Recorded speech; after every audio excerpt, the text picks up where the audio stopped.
어느 새벽 다급하게 걸려온 신고 전화. 옆집에서 연기가 난다. 불이 난 것 같으니 빨리 와달라라는 내용입니다. 이 신고자는 이웃 주민이자 그 지역 소방서에서 일하는 소방관. 이 신고한 뒤에 직접 뛰어 들어가서 불을 끄기 시작했는지 소방대원들이 도착했을 땐 불길은 이미 거의 사그라드는 상태였습니다. 한밤에 발생한 안타까운 화재인 듯 보였지만 시신으로 발견된 부부에게서 둔기와 흉기로 공격당한 흔적이 나오면서 이 사고에서 사건으로 국면이 전환됩니다. 오늘 사건연구소는 40년 지기 이웃의 두 얼굴을 들여다봅니다. 자, 박 변호사님, 먼저 불이 났을 그 상황부터 따져볼까요? 자, 2016년 8월에 있었던 일인데요. 자, 안성시에 이 화재 신고가 들어옵니다. 옆집에 지금 불이 난 것 같다라고 신고를 했고 119에만 신고를 했겠죠. 불이 난 것 같다고 했는데 신고자가 50세 최모 씨입니다. 119에 신고를 했는데 놀랍게도 이 신고자가 이 불난 집의 이웃이자 안성소방서 소속 소방관이었습니다. 어허. 그래서 본인이 이제 초기 진화 작업을 했고 덕분에 이제 소방 119에서 도착을 했을 때는 불이 거의 잡혔다고 하고요. 잔불을 잡고 경찰도 출동을 했는데 이제 문제는 불은 잡혔지만 이 집에 50대 아내, 60대 남편은 안타깝게도 숨진 채 발견이 됐습니다. 아, 부부가 숨진 채 발견됐군요. 예, 그 아내와 남편 모두가 누군가로부터 공격을 당한 듯한 흔적이 있었습니다. 일단 아내 같은 경우엔 둔기랑 흉기로 공격을 당했고요. 또 남편 같은 경우엔 방어흔이 있었습니다. 그래서 이런 것들을 토대로 해서 당시 상황을 좀 재구성을 해보면요. 이 누군가가 이렇게 창고를 통해서 침입을 합니다. 그리고 먼저 안방에 들어가서 여기 누워있던 아내를 둔기로 공격을 했습니다. 아이고야. 그리고는 이 소란을 듣고 작은 방에서 남편이 나왔던 것 같습니다. 이 남편을 마주쳐서 이곳에서 몸싸움을 벌이다가 흉기로 남편을 살해를 했던 것 같고요. 그 뒤에 다시 안방으로 돌아갑니다. 돌아가서 이 쓰러져 있는 이 아내를 흉기로 결국 끝내 살해를 했습니다. 그리고 다시 건너가서 작은 방에 불을 냈고요. 그대로 들어온 그대로 창고를 통해서 빠져나갔습니다. 자, 그렇다면 누군가 자신의 범행 흔적을 없애려고 사람을 살해한 뒤 불을 질렀다. 그렇게 봐야 하는데 그럼 누가 그랬을까 하는 게 의문이었던 거예요. 이 부부가 동네에서 뭐 수십 년 동안 살아왔었고 집도 그 동네에선 가장 좋은 2층 집이었답니다.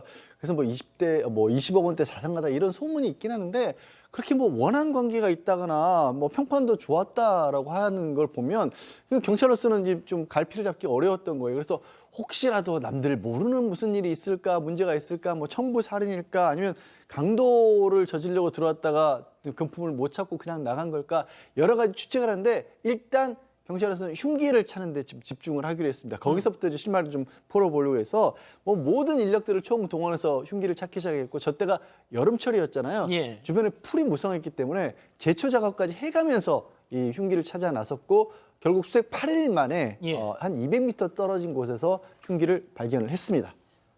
흉기를 찾았으면 이제 거의 다 온 거 아닌가요? 뭐 흉기 자체에서도 우리가 범인에 대한 여러 가지 어떤 정보를 확인을 할 수 있지만 흉기가 발견됐다라고 하는 그 사실 자체, 즉 다시 말해서 이 흉기를 어디서 누가 구입을 했느냐, 그리고 이제 CCTV라든가 이런 것을 통해서 추적을 할 수 있습니다. 그렇기 때문에 사실은 흉기가 발견됐다라고 하는 것은 범인으로 하여금 상당히 심적인 압박감을 느낄 수밖에 없는 그런 상황이 되는데요. 일단 찾아낸 흉기에서는 혈흔 반응이 나왔습니다. 그래서 이 경찰이 이것을 국과수에 감정 의뢰를 했는데 그런데 아주 반전이 벌어집니다. 바로 그 다음 날 소방에 신고 전화 한 통이 들어옵니다. 어떤 아들이 자기 아버지가 극단적 선택을 할 것 같다라고 신고를 했고, 그런데 이게 사실 뭐 극단적 선택하고 이 방아살인 사건하고 무슨 상관이 있느냐라고 볼 수도 있지만 이 극단적 선택을 할 것 같다는 아버지가 바로 이 피해 부부 집에 불난 것을 최초에 신고를 했었던 이웃에 살고 있던 그 소방관이었다는 거죠. 그래서 이것을 계기로 해서 사건의 수사는 급물살을 타게 됩니다.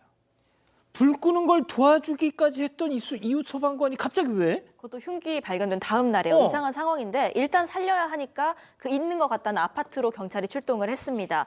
여기가 복도식 아파트였는데 이 최 씨가 사는 곳도 아니었습니다. 차를 세워두고 꼭대기층 복도 쪽으로 올라간 상황이었습니다. 그 15층이었는데 경찰이 도착했는데 이미 최 씨는 난간의 한쪽 다리를 걸치고 아이고야. 있는 상황이었다고 합니다.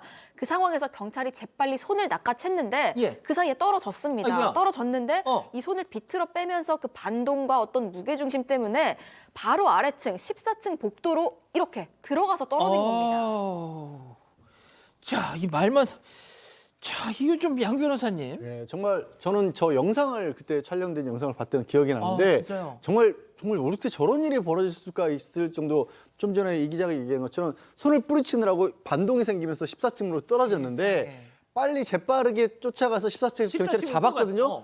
또 또 뿌리치고 또 뛰어내립니다. 근데 또 13층으로 또 떨어졌어요. 투신을 하려고 했는데 두 번이나 복도로 떨어졌는데 13층에 갔을 때는 경찰들이 다음에는 이제 가슴 쪽을 움켜쥐어서 투신을 못하도록 막았는데 알고 봤더니 이 사람 이미 극단적인 선택을 하기 위해서 또 독극물까지 먹었던 상태였던 겁니다. 그래서 바로 병원으로 이송을 해서 생명을 살렸습니다.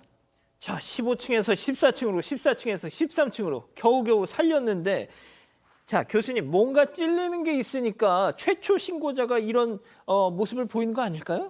물론 이제 우리가 수사를 할 때 그 최초의 그 범행 장소를 발견하고 신고를 한 사람도 어떤 그 수사 선상에 놓고 이제 그 관찰을 하게 됩니다. 그래서 이 최 씨가 병원으로 이송되는 구급차 안에서 자기가 그분들을 살해했다라고 자백을 했습니다. 자기도 이제 죽을 고비를 갖다가 이제 두세 번 넘긴 거 아니겠습니까? 그래서 돈을 뺏으러 들어갔는데 마침 그 당시에 집주인하고 마주쳐서 싸움이 벌어지면서 결국 살해를 했다는 거죠. 그래서 범행 다음 날부터 소방서에 정상적으로 출근을 했는데 이날이 연가했다는 거예요. 그래서 이제 일주일간 이 그 치료를 받고 난 뒤에 경찰 조사를 갖다가 받기 시작을 했는데 범행 직후에 정상 출근을 하면서 태연히 일상생활을 이어가던 최 씨가 아까 우리가 얘기했던 사건 9일 뒤에 흉기가 발견되면서 본인이 상당히 그 어떤 심적인 부담을 갖다가 안았던 것 같아요. 그러니까 이게 자기는 그 소방 공무원 아니겠습니까? 예. 소방 공무원이 남을 도와주고 구해줘야 되는데 그 옆집에 가서 그 사람들을 살해했다라고 하는 것이 내심으로 엄청난 그 심리적인 불안감을 그 가질 수도 있었을 것이고 인생이 한순간에 망가질 것 같으니까 자기는 그런 식으로 독극물 묻고 투신을 갖다 시도한 것으로 보입니다. 생명을 구해야 할 소방관이 이웃을 살해하고 그걸 숨기겠다고 불까지 지르고 또 가장 먼저 달려와서 불을 끄고 신고까지 했습니다. 대체 뭐가 급했기 때문에 말이죠. 자, 돈 얘기를 좀 했었죠. 막대한 빚을 지고 있었는데요. 그 빚을 지게 된 배경은 도박을 좀 했기 때문에 문제가 됐던 겁니다. 2009년부터 동료 소방관들하고 카톡 게임이죠. 그 섰다 같은 걸 해가지고 이 빚이 한 5억 원 정도, 판돈 규모가 5억 정도가 됐고 한 번 할 때마다 한 200만 원, 300만 원 됐습니다. 이렇게 상습 도박해서 자신의 빚이 한 2억 6천 정도 됐고요. 매달 이걸 갚아야 되기 때문에 550만 원 정도 상환해야 될 상황이었던 겁니다. 실제로 이 사건이 일어나기 12일 전에도 이 집에 다른 집에 침입을 해가지고 절도를 이제 시도를 했었는데 이때는 비상벨이 울려서 달아나면서 미수가 됐던 적이 있었습니다.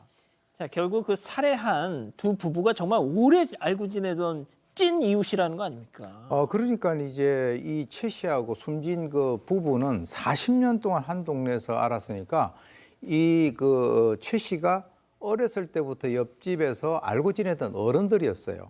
그러니까 이 부부 장례식에 참석을 해가지고 유족들에게 저 누구예요? 기억 안 나세요? 하고 먼저 아는 척을 갖다가 하면서 자기가 어떻게 처음에 신고를 했는지 묻지도 않는 얘기들 갖다가 막 얘기를 했다는 거죠. 심지어 처음에 자기는 최초 발견자라서 용의선상에 올라가지고 경찰 조사를 몇 차례 받았는데 힘들어 죽겠다. 앞으로 이런 일이 있으면 나는 이제 신고 안 하려고 한다라고 이렇게 느스레까지 떨었다는 겁니다. 그러니까 이게 이제 어떤 의미냐면은 설마 저 사람이 우리 어머니 아버지를 갖다 살해했겠느냐라고 하는 것을 뭔가 확실히 굳히기 위해서 그런 식으로 이런 그 일들은요 가끔씩 있어요.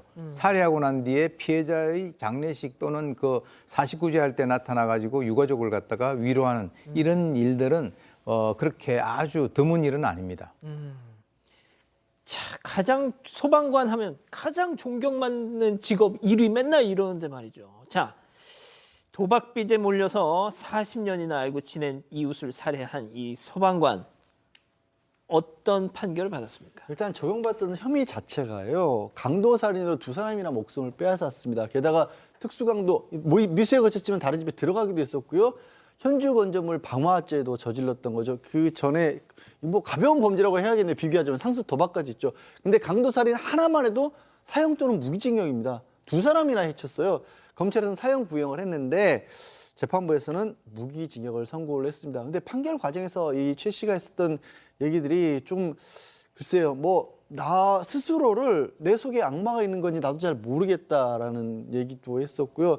아는 사람 모두에게 미안하다라는 거 등 자기도 자기 스스로를 이해할 수가 없었다. 피해자와 마주쳤을 때 제정신이 아니었다. 뭐 이런 등의 얘기들을 심경을 좀 털어놓긴 했습니다. 자, 교수님, 지금 뭐 시간이 많지 않으니까요. 한마디로 딱 정리를 좀 해주시죠. 네, 자기가 얘기하는 그 내 속에 악마가 있었다라고 하는 것은 아마 본인이 이성을 차리고 난 이후에 40년 동안 바로 옆집 이웃의 어른을 한순간에 두 사람을 모두 살해했다라고 하는 그 현실이 자기가 맨정신으로는 아마 소화를 하기가 어려운 그런 상황에서 그런 얘기를 갖다가 한 것으로 보이고요. 판사가 사견이라고 얘기를 하면서 왜 저렇게 착실하게 살아온 사람이 저런 짓을 했을까? 그래서 직업상의 여러 가지 어떤 끔찍한 것을 봐서 저러지 않을까라고 이렇게 얘기를 했습니다만 이 소방관의 직업병과 연관해서 약간 이해를 해주는 그런 차원이긴 하지만 어떤 그 이유에서라도 이 사람이 한 그 행동에 대해서는 용서를 받을 수 없는 그런 엄청난 충격을 준 사건으로 기억이 됩니다. 예. 자, 사건 연구소 이렇게 정리하고요.